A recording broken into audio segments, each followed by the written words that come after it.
à 35 centimes par litre de gasoil de pêche dès le 16 mars et jusqu'au 31 juillet.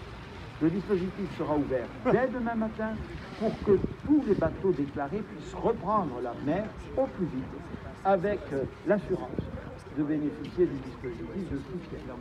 Je sais que les pêcheurs pourront aussi compter sur un soutien complémentaire des collectivités locales et en particulier celles de ces collectivités qui gèrent les infrastructures portuaires qu'ils utilisent.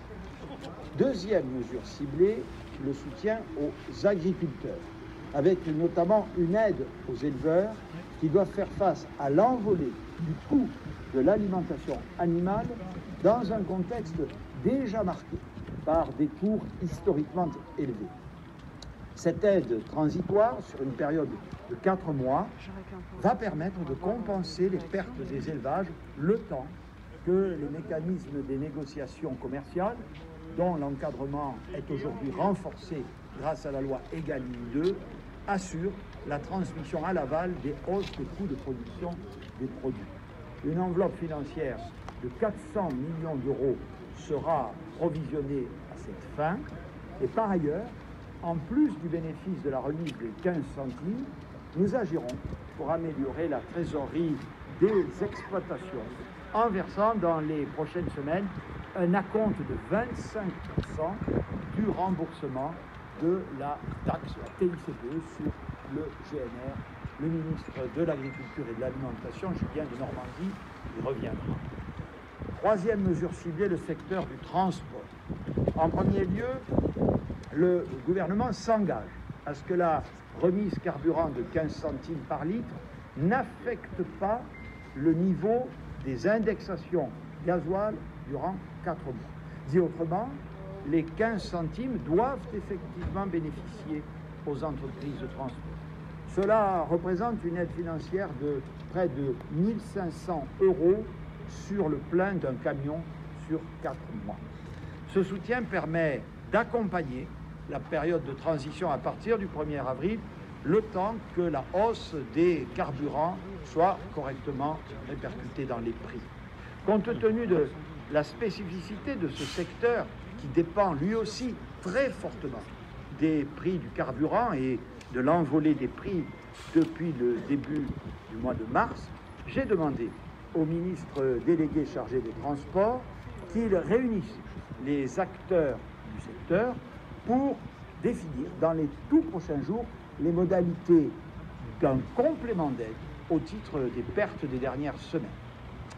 Pour terminer, le gouvernement va mettre en place un soutien spécifique à la trésorerie en accélérant le rythme de remboursement de la TICPE pour les transporteurs pour le passer d'un rythme trimestriel à un rythme mensuel.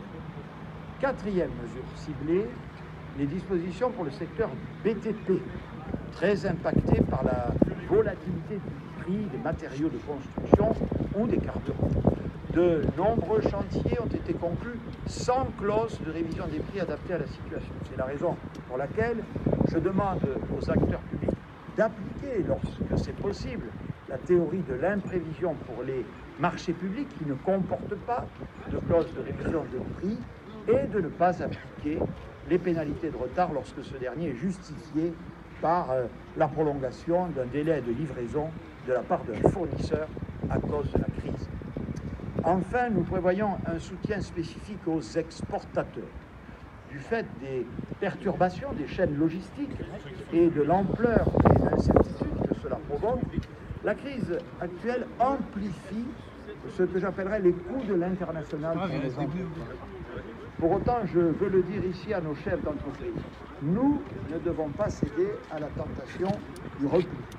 Je ne le dis pas seulement aux quelques milliers d'entreprises exportatrices vers la Russie, la Biélorussie ou l'Ukraine, qui bénéficieront bien sûr d'un accompagnement personnalisé pour trouver de nouveaux marchés. Je le dis également aux 136 000 entreprises françaises exportatrices et celles qui l'État sera là pour vous accompagner. Nous allons donc réaliser deux dispositifs qui ont fait leur preuve. D'une part, le chèque relance export et le chèque VIE, nous mobiliserons également l'assurance prospection pour soutenir l'effort de réorientation de certaines exportations vers de nouveaux marchés et pour développer les prospects à l'export des entreprises. Face à une telle situation, je sais pouvoir compter sur l'esprit de responsabilité des acteurs économiques et sur l'exigence de solidarité au sein des filières pour nous aider à passer ces temps difficiles. C'est pourquoi nous avons mandaté la médiation des entreprises pour lutter contre les abus et s'assurer de la bonne application des règles encadrant les relations commerciales. Au-delà de cette réponse immédiate, ce plan de résilience doit aussi viser à nous protéger dans la durée, en poursuivant deux objectifs stratégiques. Accélérer la sortie des énergies fossiles et renforcer notre souveraineté industrielle et alimentaire.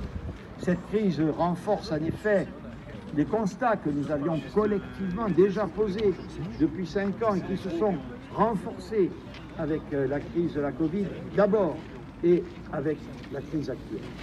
Ces constats sont ceux de la nécessaire souveraineté énergétique, industrielle et technologique que nous devons viser.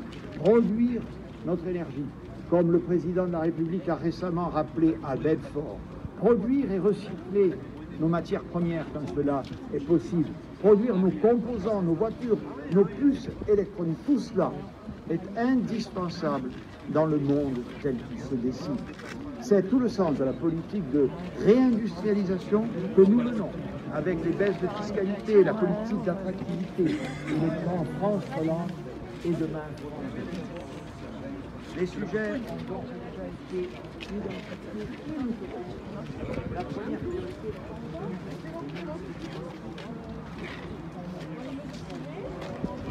C'est bon?